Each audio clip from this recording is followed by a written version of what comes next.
now, from the great state of Mississauga in Ontario, Canada, it's the Ted Wallachin Podcast. Brought to you by ETP Canada, providing estate administration with ease. ETP Canada. And Tom's Place, for the finest in men's fashion. Tom's Place will suit you. And now, here's Ted. Thank you so much, Becky. Welcome, everybody, to yet another edition of the Ted Wallachin Podcast. Thank you very much for joining us.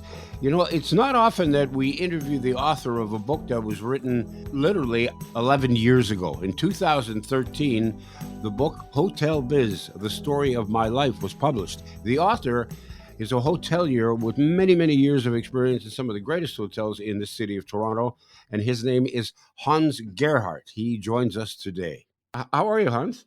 I'm doing fine. I got to tell you, for people, this is audio only. People can't see, but I mean, I can see you, and you can see me. You look terrific. Yeah, I got to say thank you. I was thinking about how long we've known each other, and I'm thinking it's probably back in the early '80s when we first met. When I was at like CKFM, I think. Yeah, my buddy Don Daynard, we did the looking back dances and that stuff. And actually, when I came to Canada, I got to know Carl Bennis from CKFM. Who's still with us? I read the other day. Yeah. Yeah, that's great to hear.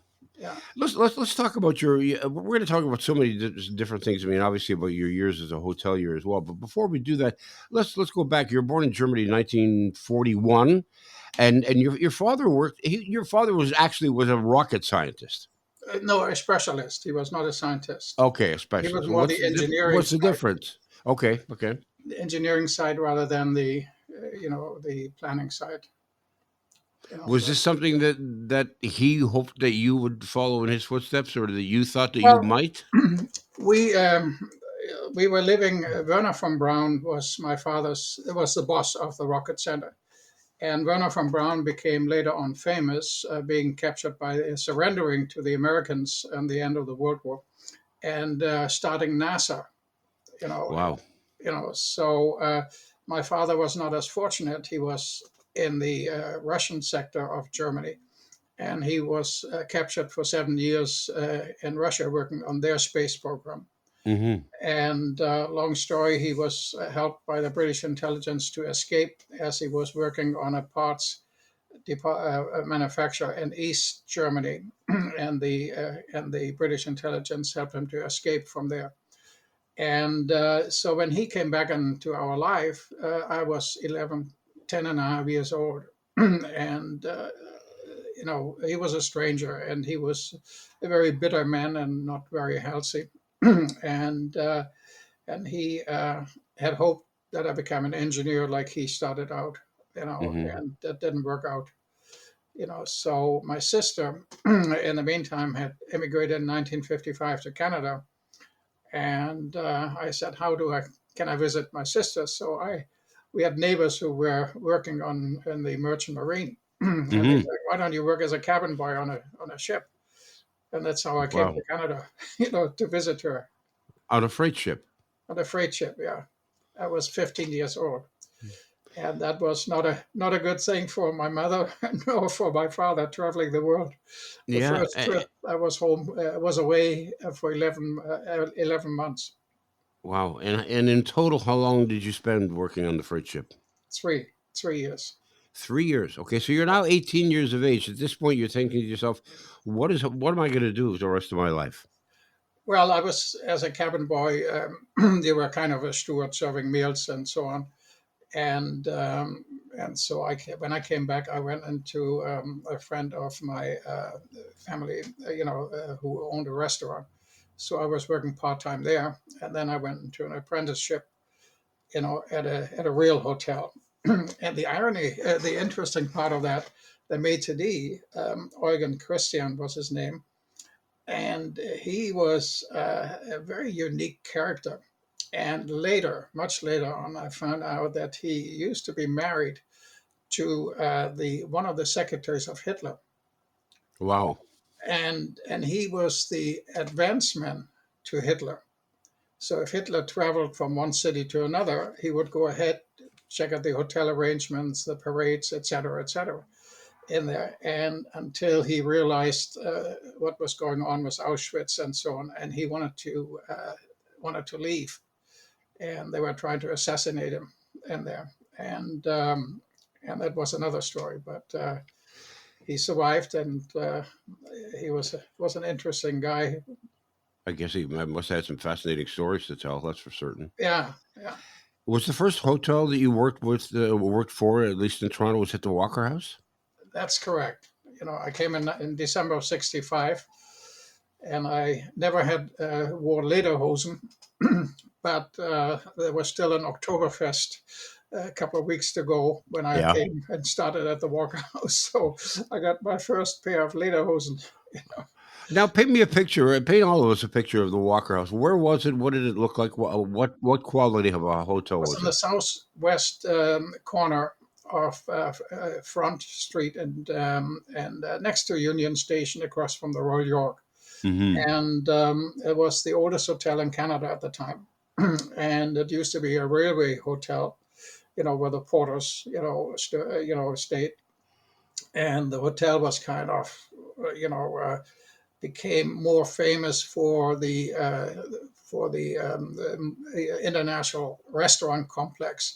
They had a Swiss Bear bar. They had the Ratskeller, the German restaurant, and then they had the elegant Franz Josef Supper Club, Hmm. which was competing with the Royal York in a way, not in the Right. big names, but in that style.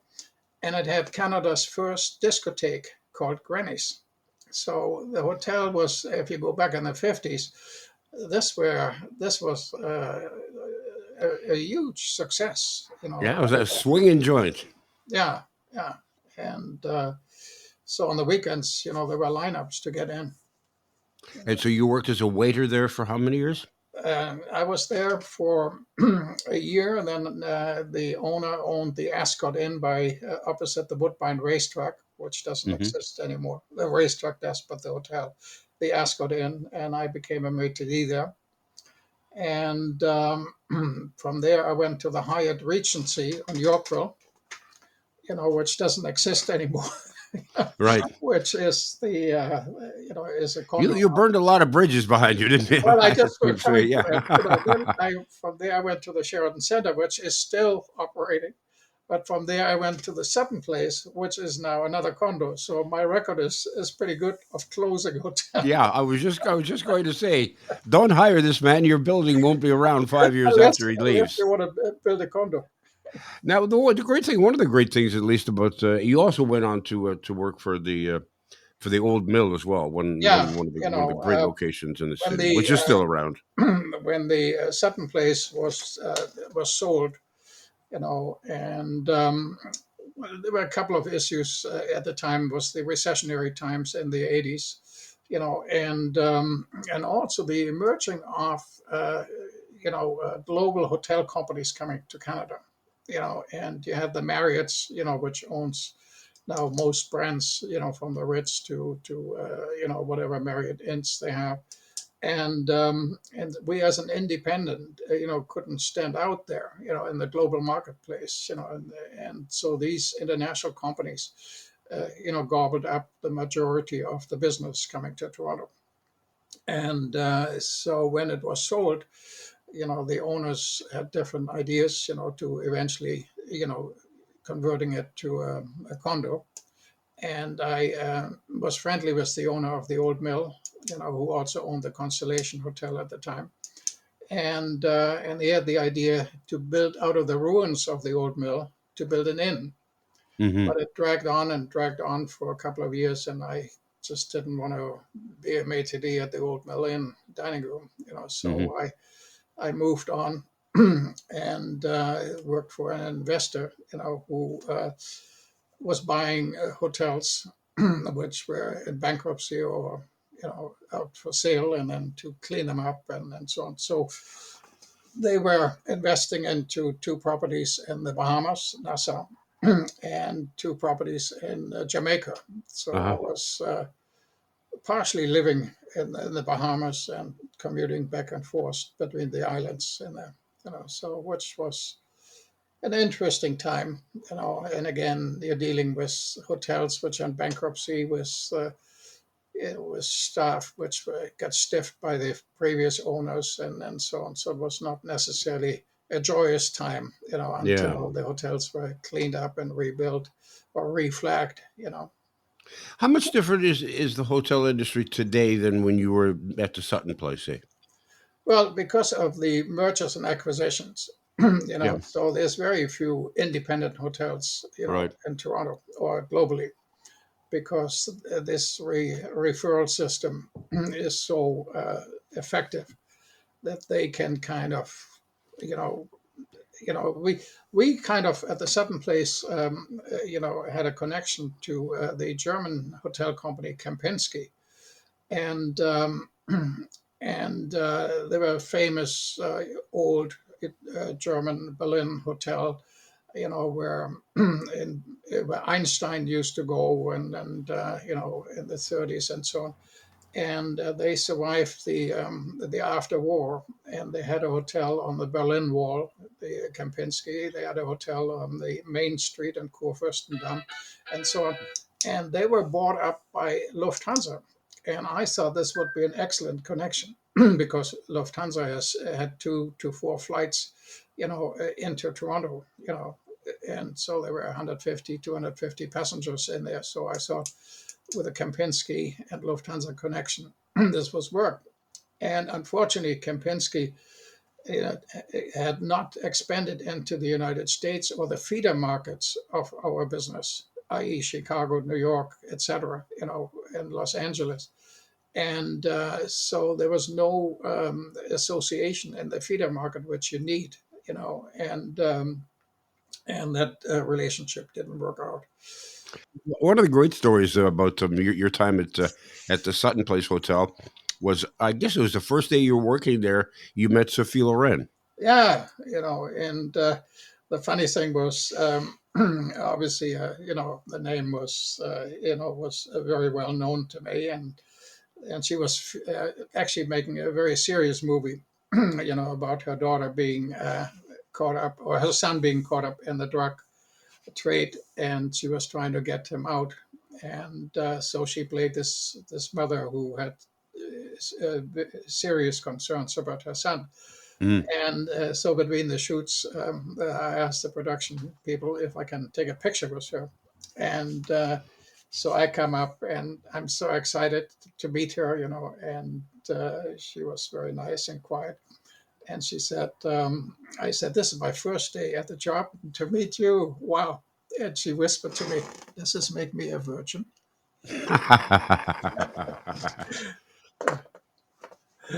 Yeah. Yeah, that's a good one. Yeah.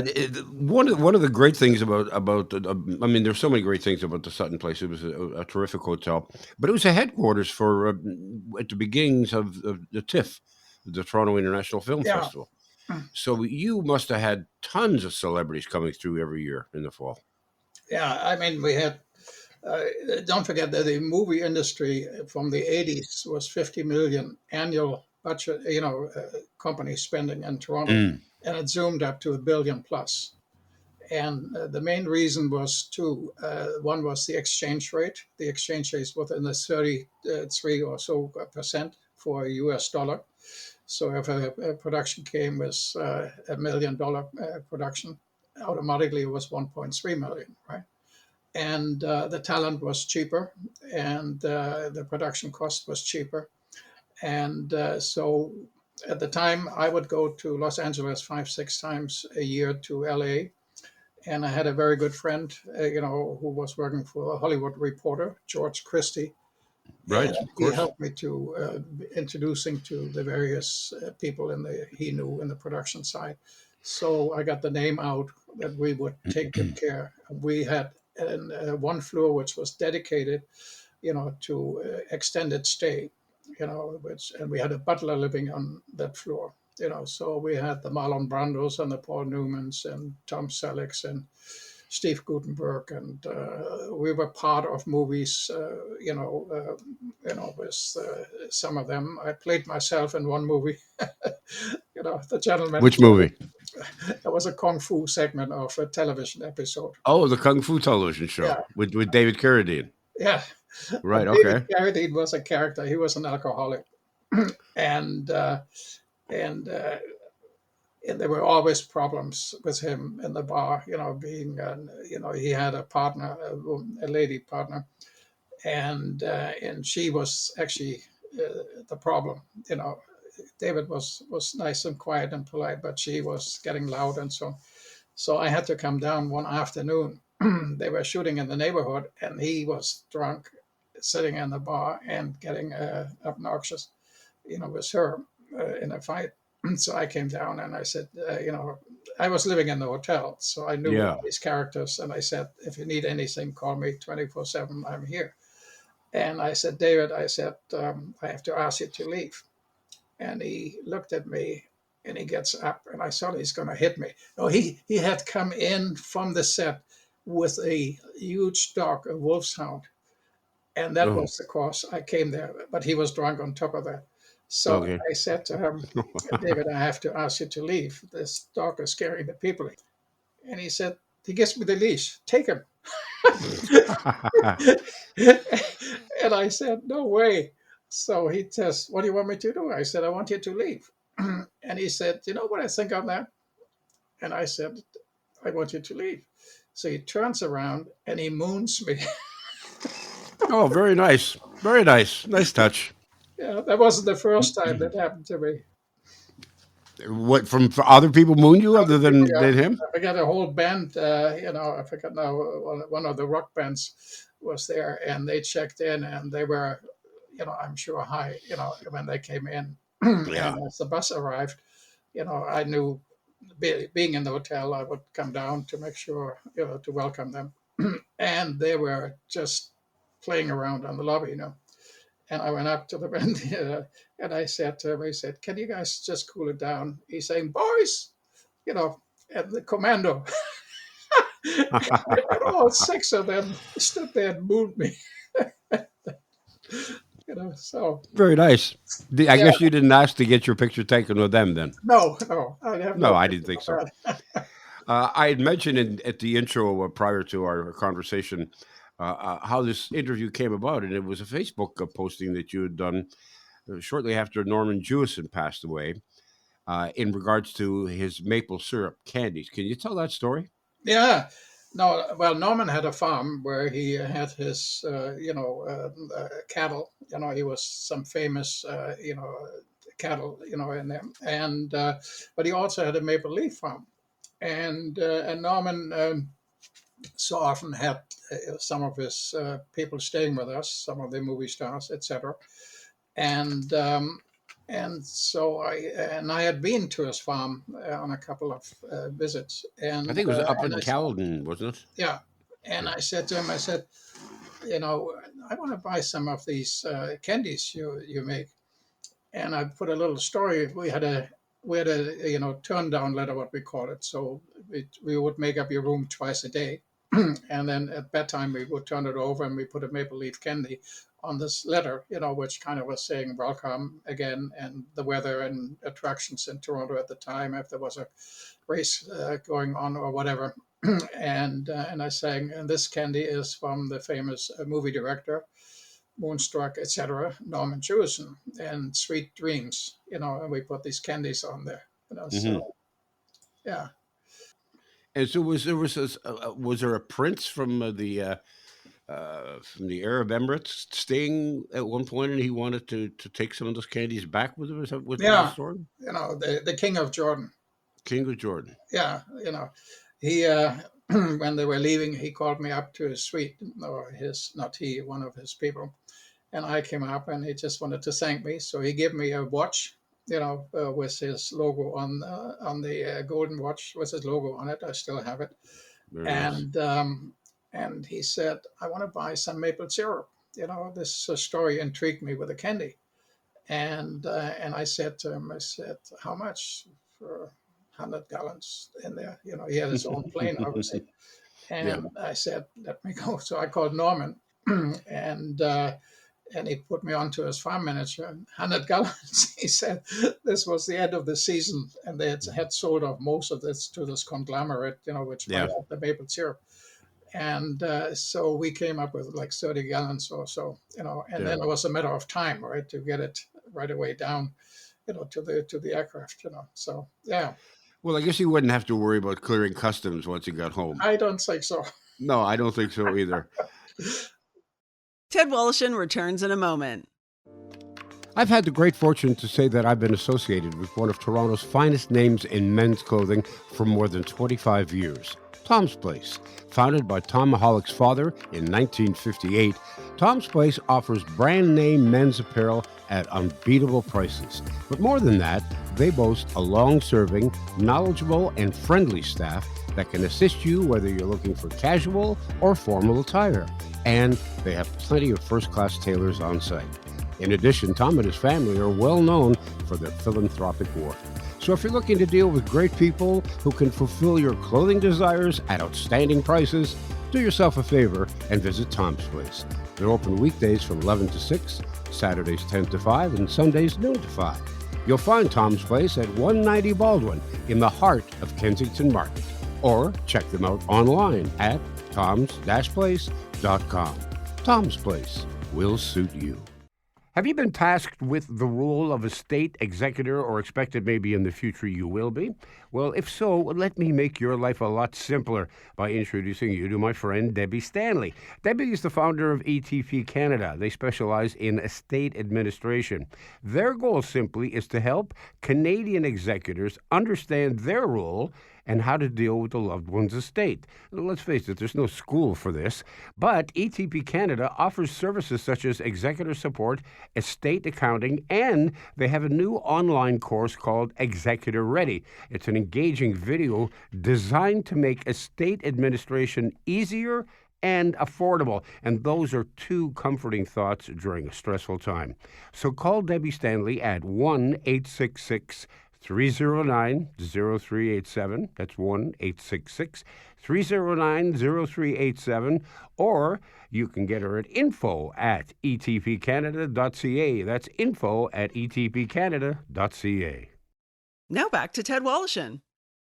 You had an interesting relationship with the late actor Dudley Moore. Very, very funny, Oh my very God. talented man. This was a long story, but I was, like I said, I would travel 5-6 times on sales calls to Los Angeles, and Wolfgang Puck from Puck Restaurants had cooked for us during the film festival one week. He came over with his crew, and we had some menus from him. And so when I went to LA, I always dropped by his restaurant, and so I run into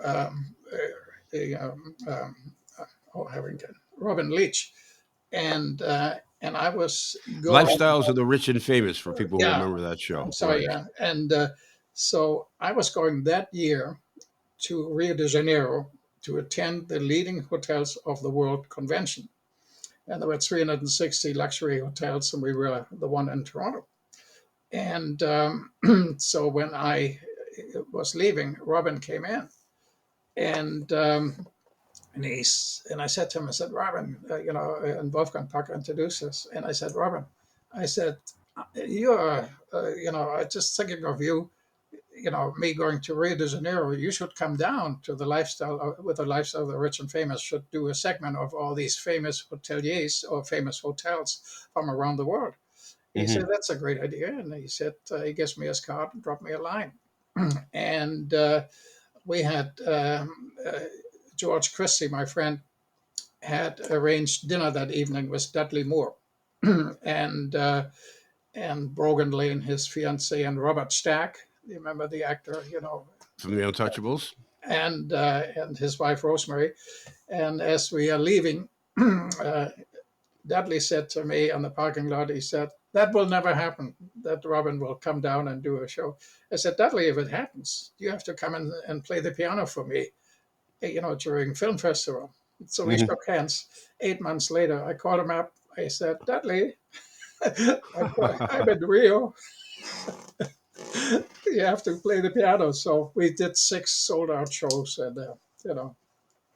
And a funny story, actually, when Dudley was in town, we had dinner the one night, and I give him some Inniskillen wine, and he said, "That wine is great. I didn't know you're making wine in Canada."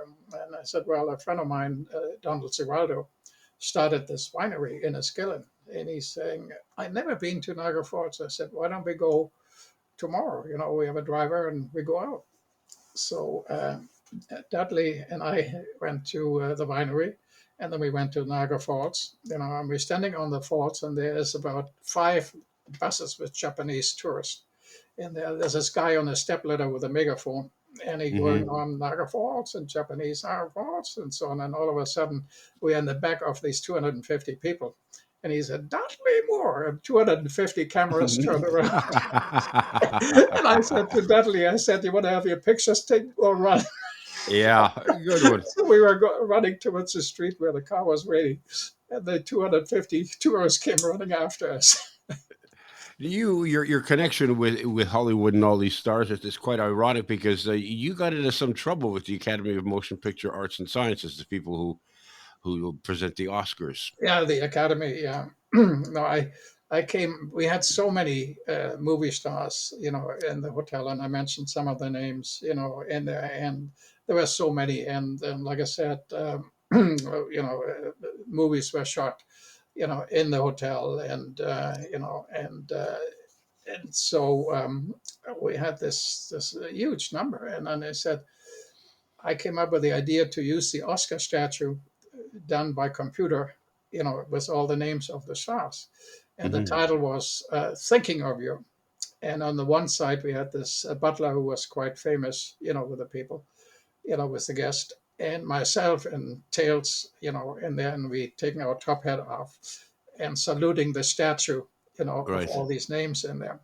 Okay. And Very we clever. used it to advertise during the Oscars in Los Angeles at the trade magazines. And Oh, so I good. got Oh, this geez. registered letter, "Stop thinking of us." Yeah, I guess so. I mean, they got people don't realize you like for example, we've got the World Cup is the Olympics are coming up this summer. Then the World Cup is coming up in Toronto in 2026. They can't even they can't even refer to BMO Stadium where they're going to be playing the matches as BMO Stadium because BMO is not an officially sanctioned sponsor of the World Cup. They're so tight, they're so sensitive about the trademark infractions. These organizations, people don't realize how touchy they really are. Well, the LA Times, which really I rated the Academy, was they. I knew the journalist who wrote the article about you know, the Academy you know, events, and he said this ad from the Sutton Place Hotel in Toronto should get an Oscar nomination for most creative. That really pissed off the Academy. Yeah, tell me Stop about talking about it. yeah. I guess tell me about the fettuccine Alfredo promotion. Yeah, I have well, just very barely remember that. yeah. I always had the heard of. Everybody kind of knew what fettuccine alfredo is, you know, and I discovered there is an Alfredo, the grandson, and we. You know, I was in Italy on a trade mission with Premier Peterson at the time, and we were in Rome, and I looked up the restaurant, and I had written Alfredo a letter that if he ever wants to do a promotion, I would be interested.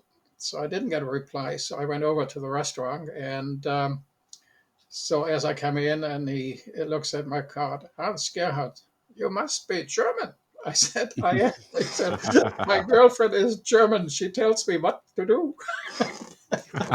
So we kind of hit it off in there, and so Alfredo dictated, that we buy X cases of wine for the 10-day promotion, and he needed X cheeses, which were especially for the Parmesan, Hmm. and the noodles. And he wanted to buy me to pay for X hockey bags, to put the stuff in. And so I'm now picking him up with a van at the airport, and he doesn't come out. The flight had landed an hour ago. And so eventually I went to somebody on the information, and they saying, yeah, no, he arrived. They checked it out. And I said, what's the problem? And he said, well, so I went, they took me through customs into the area where they checked the luggage. And I said, oh my God, the guy put drugs into the bags. So that was really, we had all this promotion going on, and we were booked out. and you saw the picture of the front page on the Globe and Mail in color, which was very unique. And that Alfredo was coming to town. And I said, "Oh my God, the guy has drugs in it." So I coming in there, there's Alfredo holding court with all the Italian workers.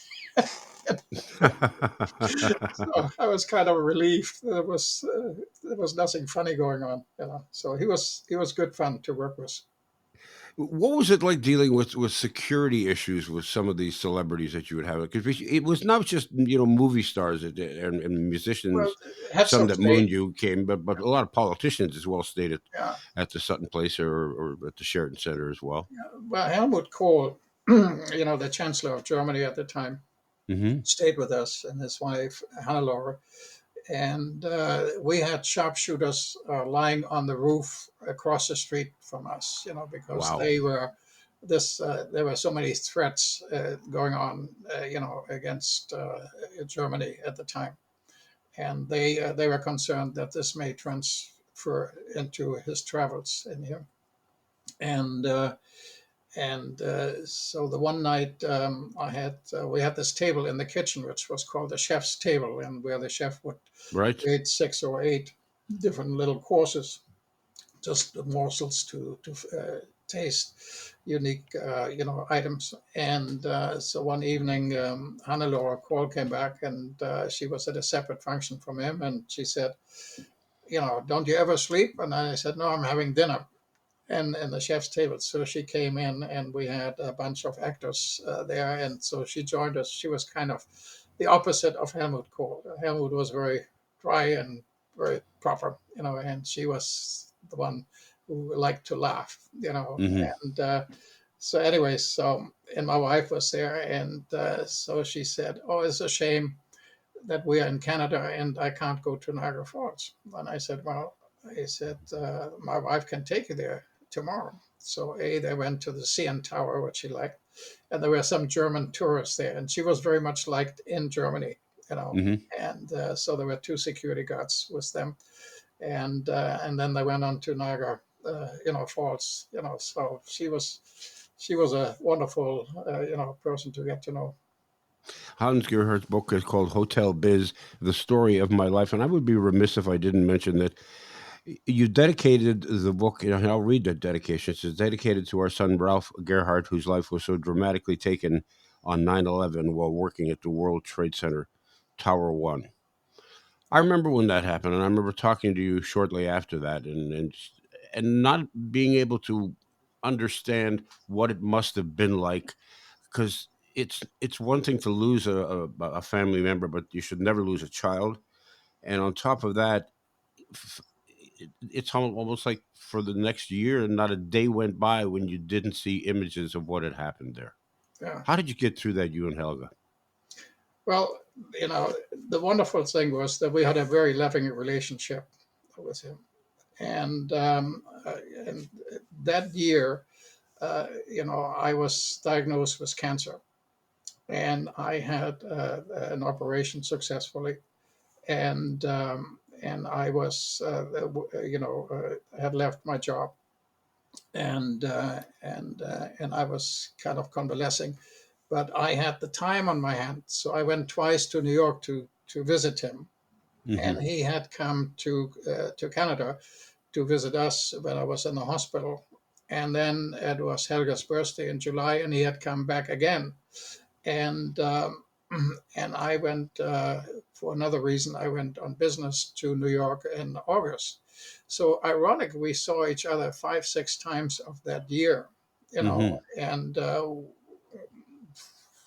try to explain that. I never been to New York that many times in my life, But Right. all of a sudden I went, there, or he would come here. And so he was able to call us on 9/11. Remember this beautiful blue sky day, and he was facing towards the Statue of Liberty on the 105th floor. And he had like a corner office, there was, and you have to put the tower in perspective. It was 1 acre of floor per floor, one Wow. acre, so it was a huge building. And so, and he called us and he's saying something happened at the World Trade Center. We either got hit by a plane or somebody set off a bomb. But they didn't know at that second. He called us immediately. He didn't know at that second that it was a plane which had come in from the north while he was facing south. And so he said, we're evacuating now. Well, nobody made it out over, the plane came in on the 90th floor. Nobody above 90 never made Right. it out. Never mind Right. some of the others. Uh, So, and we went that day. We went to New York. I had a friend of mine who was the lieutenant governor of New York State, and I had his cell phone number, so I called him up. I said, Randy, I said, I have to go to New York. How would it be on the border? He said, I don't know, but keep the number with me, with you. And I'm with the governor, in New York right now. We're on the way to Ground Zero. If you have any problems, I get you through. So we went to the border, and we're just saying, there was nobody there, and the highways were empty, right? People were all in shock. And so we come to the border, and the guard said, where to? I said, New York. I said, our son was in the World Trade Center. He said, yeah. let me right through. We were speeding. Nobody stopped us, Yeah. And I and mean, the irony of this, Ted, we come over the, Brooklyn Bridge, and on comes the Beatles song, Yesterday. hmm, We all cried, my yeah. wife and I, it's just, we had a friend of ours who actually drove. He said, you shouldn't drive. I drive you. He was one of Ralph's friends. And then the song, as we go over the bridge, Yesterday, all the trouble seems so far away. Yeah. No kidding. You've been out of the business now for a number of years. You worked for as a consultant, as you've mentioned, for a while there. If you had an opportunity now to go back in any shape or form into the hotel business, would you do it? And why would you, or why would you not? But I think you have to be a people person, Yeah. because it's a people industry. And while the industry with the mergers and acquisition and the brands are now dominating the personality of a hotel rather than so often in the old ways, like Kempinski, the Adlon Hotel in Berlin, it was the family who were the establishment, and the hotel was like almost secondary, but people would kind of know the owners of hotels and so on. Today, it's the accounting, the people, It's kind of running reminds hotels. me of my industry. It's all being run by bean counters now. Yeah, yeah. But I got to tell you, I mean, and many times that you and I, worked together and chatted together over the years. I mean, you were the epitome of a hotelier. You were the, if you had to find somebody at Central Casting to play the head of a hotel, somebody with the correct demeanor and the correct manners and the friendly disposition, you would be the guy. Well, thank you, and that's why they paid me so much when I played at the Kung Fu. $1. Yeah, yeah. They paid you in advance because they knew you were going to have to dog sit for David Carradine's wolf that he brought into the bar when he got drunk. No, but I Uh, mean, the hotel, you never know who walks into your hotel. It could be a yeah, movie star, it could be the average citizen, it could be a businessman, it could be somebody who has an affair, with somebody, and it could be a gangster, you know. yeah, And I had a situation where somebody called me up, and I got to know him because he used to smoke cigars, and when you were still allowed to smoke in public, right? hmm And cigars obviously were not everybody's cup of tea, So I No. had to constantly tell him that he cannot smoke the cigar in the dining room. And I said, why don't you go to the lobby salon? And I, get the fan up there, one of these things which absorb smoke. And you're there. So we got to know him. So one day he calls me to the side and he says, Hans, you have a thief among your staff. I said, what happened? He said, come up to my suite. So I went up with him in the suite. He opened up a briefcase, which was stuffed with money. And he said, there's $20,000 missing. I said, John, I can, let me get my chief of security on. I said, A, we have motion activated cameras on the floor, which are recorded for 36 hours. And B, we have computerized keys. So I know whoever came into your suite, A, if the camera didn't pick it up, I would know which key was used. Yeah. And no police. Okay. Never saw him again. The next time I ran into him, he was staying at the Four Seasons. I see. And I guess you never found his 20,000, huh? Oh my God! Never. Yeah, what a great story. Is your book still available for people? Because it's a terrific read. Contact myself, then I can autograph it to the person, and it's basically my name, Hans.Gerhardt, GERHARDT @outlook.com. Okay, excellent. Yeah, it's been a true pleasure chatting with you. I appreciate you taking the time, and lots of great memories, Hans. Yeah, well, same here, Ted. Great to see you again. All the best to Helga for me. Thank you. I will. That's going to do it for another edition. Thanks very much to Paul Gatt. Thanks very much to Becky Coles, and to you for tuning in. Don't forget, go to our website, check out some of our past episodes. It's www.tedwoloshin, WOLOSHYN. And there you will find, as I mentioned, the past episodes and a place for you to leave your comments, your questions, and accept that as well. In fact, we encourage it. In the meantime, while you're online, fill out your organ and tissue donation card. You could change or even save a life. Have a great week. The Ted Woloshyn Podcast has been brought to you by ETP Canada, providing estate administration with ease. And Tom's Place, for the finest in men's clothing at unbeatable prices. It's Tom's Place at 190 Baldwin in the heart of Kensington Market. Tom's Place will suit you. The Ted Woloshyn Podcast is produced by Becky Coles, that's me. Technical production by Paul Gatt. Music by Bike Thieves. To talk to Ted and for more information on his podcast and our sponsors, go to www.tedwoloshyn.ca.